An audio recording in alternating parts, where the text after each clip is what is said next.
Merci de nous retrouver sur les antennes de la télévision LTM, l'information de la mi-journée à droite citée.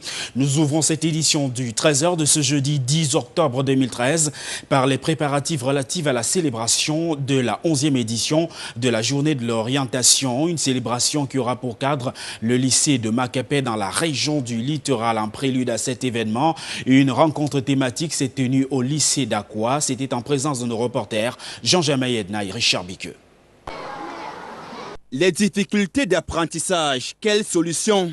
Pour décrypter cette thématique liée à l'orientation scolaire, un panel d'enseignants et conseillers d'orientation du lycée d'Aqua trié sur le volet. Nous avons donc deux enseignants qui sont là pour ressortir des difficultés sur des matières littéraires, un enseignant sur les matières littéraires et un autre sur les matières scientifiques.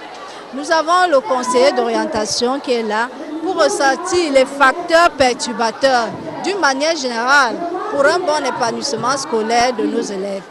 Et parmi ces barrières qui freinent le plein épanouissement scolaire de nombreux élèves, la mauvaise méthode d'apprentissage, la gestion de l'emploi du temps, le manque de concentration, ajouter la pression des membres de la famille.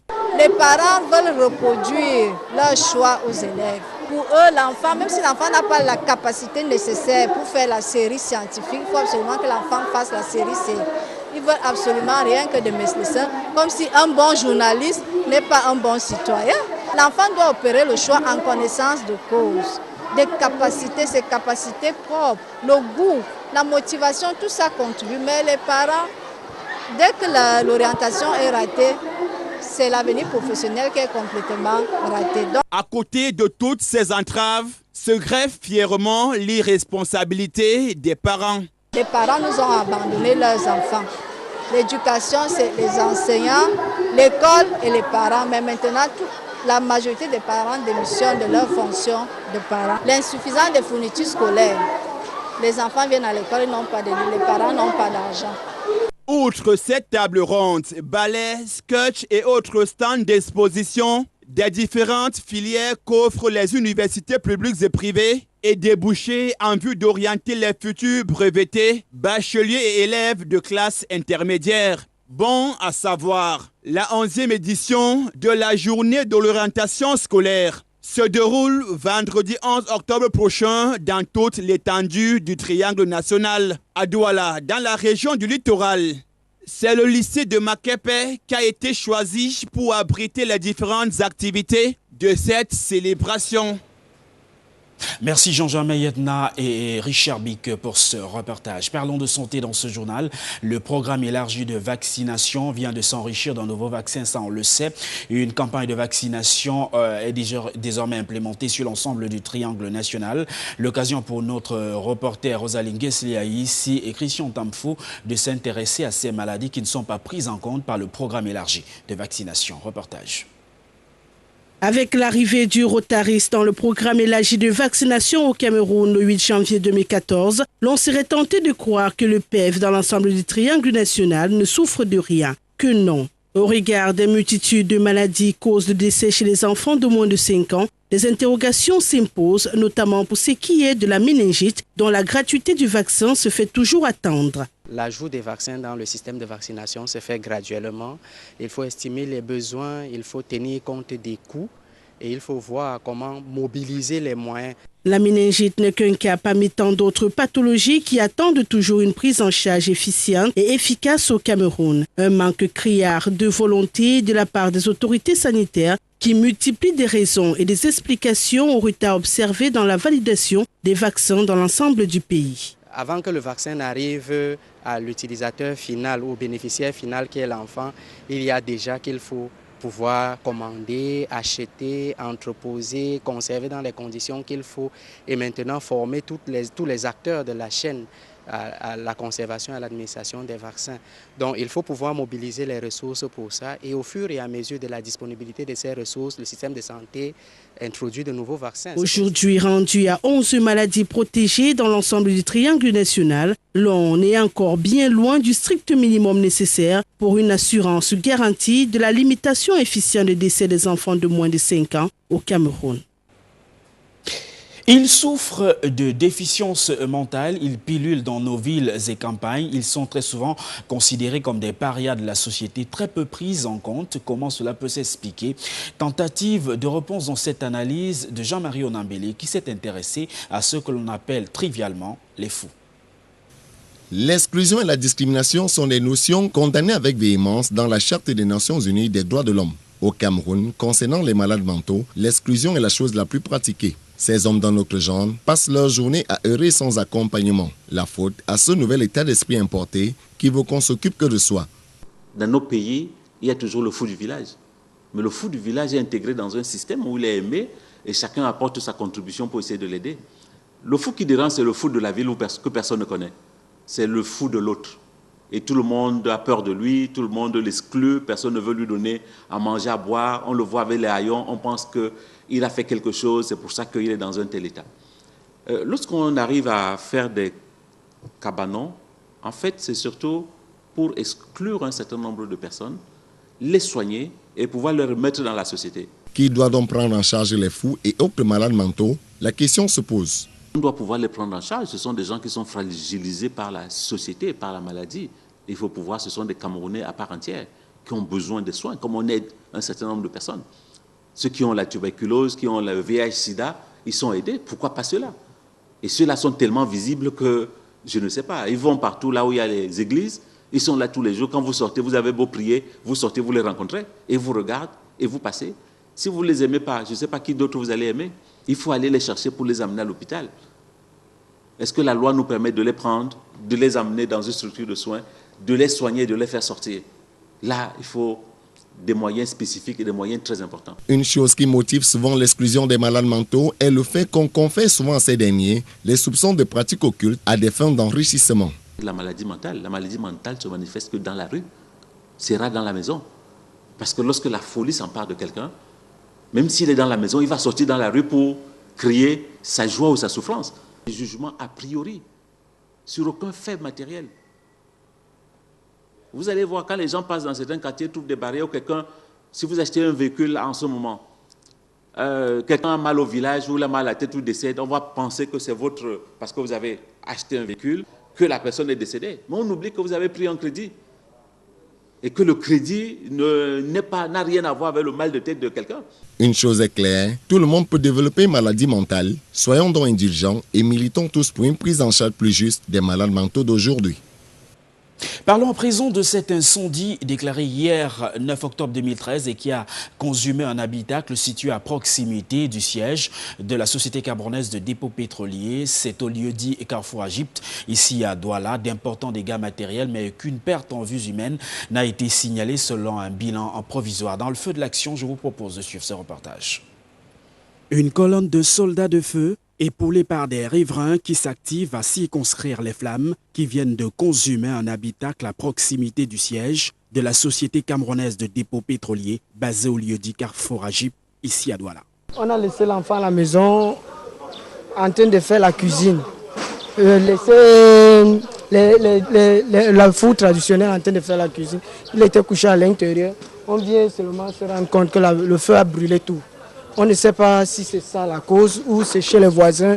Parce que d'après ce qu'on voit, les bouteilles de gaz se retrouvent un peu partout qu'on a fait sortir. Peut-être ça sort chez les voisines pour venir prendre aussi le chenou, on ne sait pas. La proximité du lieu du sinistre a même amené les responsables de cette entreprise camerounaise à enclencher des alarmes anti-incendie. Les citernes contenant des barils de pétrole ont aussitôt été arrosées pour éviter et prévenir d'éventuels risques.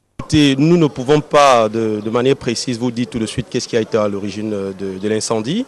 Évidemment, c'est un environnement qui est voisin à notre site d'exploitation qui est le dépôt de Bessengue.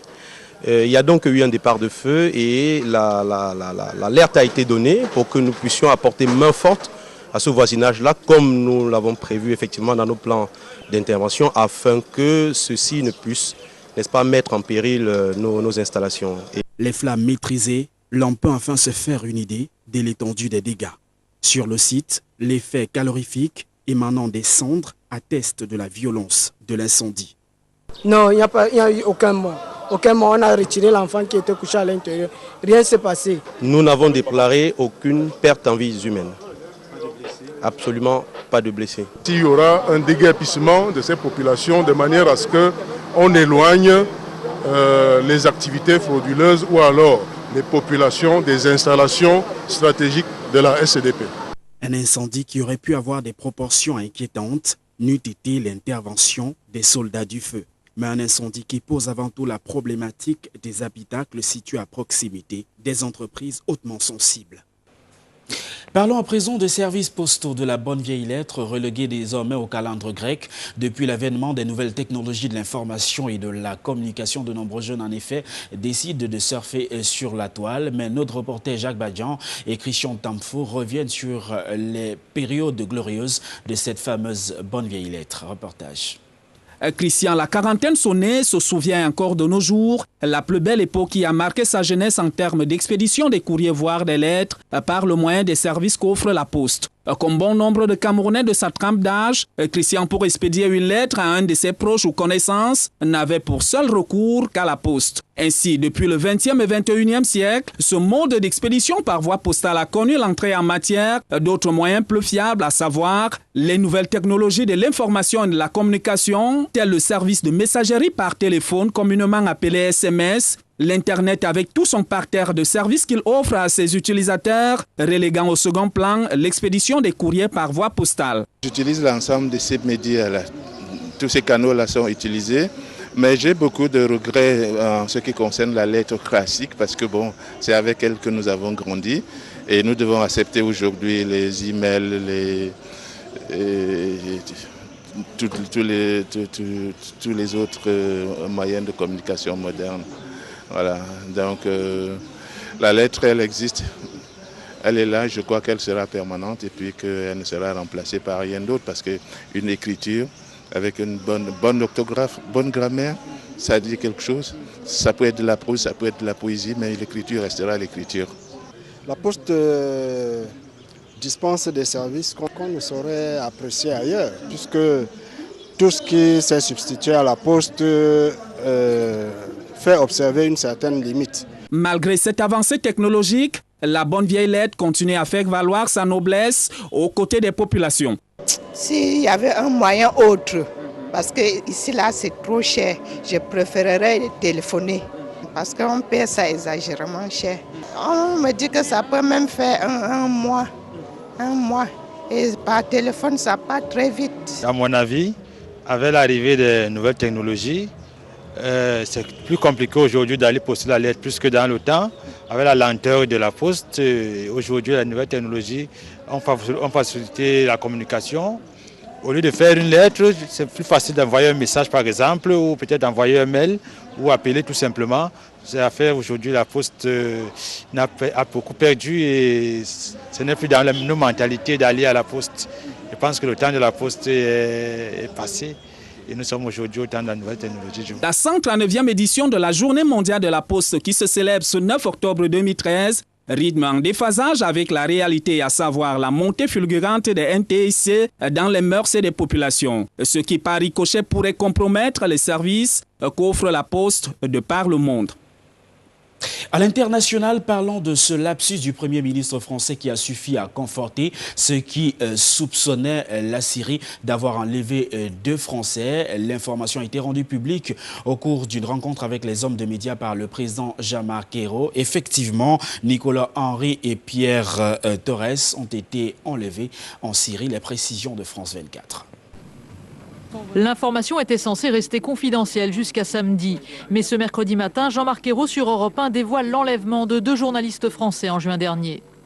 Je partage l'inquiétude, l'angoisse des familles et les vôtres aussi comme collègues, avec ces 2 journalistes que vous connaissez bien, mieux que nous encore, aimons beaucoup. Nicolas Hénin et Pierre Torres. Nous avons des preuves de vie. Nous avons des preuves de vie.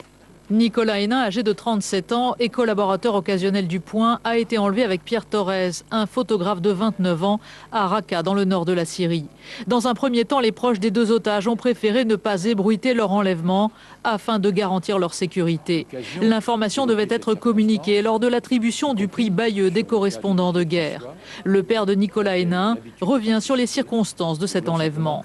Nicolas était donc en reportage à Raqqa, cette ville de 200 000 habitants, qui est la première capitale provinciale tombée entre les mains des insurgés, des opposants au gouvernement syrien.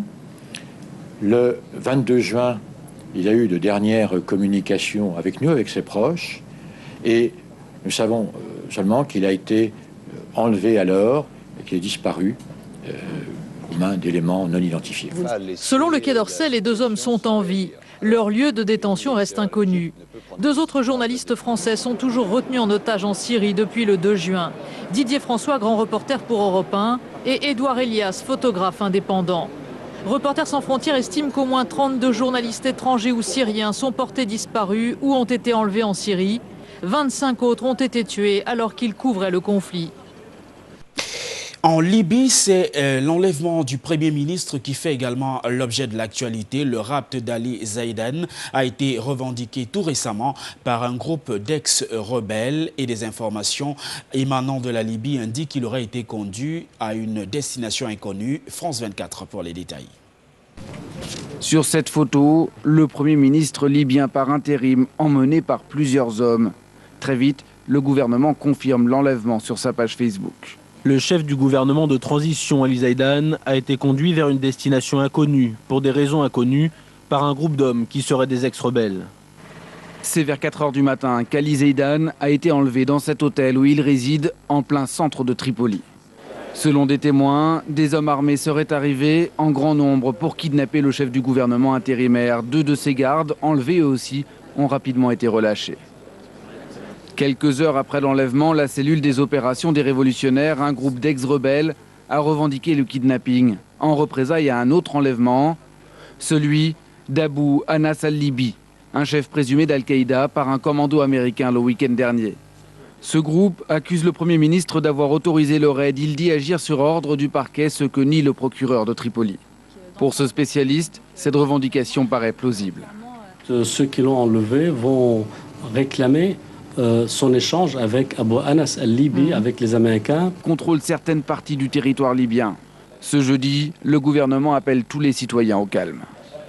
C'était donc un reportage qui vient de l'Égypte et qui revient largement sur la menace qui plane désormais sur ce pays du Maghreb depuis que les autorités américaines menacent donc de geler leur assistance militaire et financière. Parlons de sport dans ce journal. La 23e édition, la 23e journée du championnat MTN Elite One se s'est déroulée sur l'ensemble du triangle national. 7 matchs étaient donc prévus ici à Douala. Le principal enseignement sort donc du stade Omnisport de Douala où le dauphin Astre de Douala a été battu par la Lanterne Rouge, le Tonnerre Kalara Club. Les précisions d'Augustin Noulakamdjoum, Eric Martial Wakam. On avait laissé Astre de Douala sur une piètre prestation face à Douala Athletic Club lors de la 22e journée. On l'a retrouvé ce mercredi au stade de la réunification de Douala. Les Brésiliens de Bépanda se sont liquéfiés au point de se faire battre par la Lanterne Rouge, Tonnerre de Yaoundé. L'unique but de la partie a été inscrit à la 6e minute sur pénalty par Stéphane Bonk. Dans le match qui s'est joué en levée des rideaux, New Star s'est donné un bol d'air dans la course pour le maintien en dominant Sable de Batier 2-1. La victoire n'est facile. Ça a été difficile parce qu'en première mi-temps, on avait décidé de commencer le match très fort et c'est tout à fait normal qu'on termine doucement. On a commencé fort, on a marqué ce but. On a voulu tuer le match en marquant le deuxième but. Malheureusement, ce n'est pas les occasions qui nous ont manqué. On n'a pas concrétisé les occasions qu'on a eues. Bon, il a fallu qu'on souffre énormément. Heureusement que nos garçons ont tenu. Ils ont tenu physiquement, même comme sur la fin. C'était très difficile. Bon, à la fin, on a gagné. Bon, je crois que c'est un faux pas, mais je ne l'espère pas. Je dis toujours que c'est à la fin du championnat que nous allons faire les décomptes. Nous avons encore 9 points et je crois qu'à 31 points, on pourra ne pas descendre. Donc nous avons 3 matchs. On va préparer les matchs toujours sereinement Et je crois que c'est la jeunesse des enfants. On va tirer les leçons de ce match et préparer le match de renaissance. Une défaite d'autant plus préjudiciable pour les Sansan Boys qu'ils sont désormais ravalés en dernière position avec 23 points. Dans les autres matchs de cette 23e journée du championnat Elite One, Fovo Club de Baham a encore fait sensation en remportant à Baganté le derby contre la Panthère Sportive d'Undé, 1-0.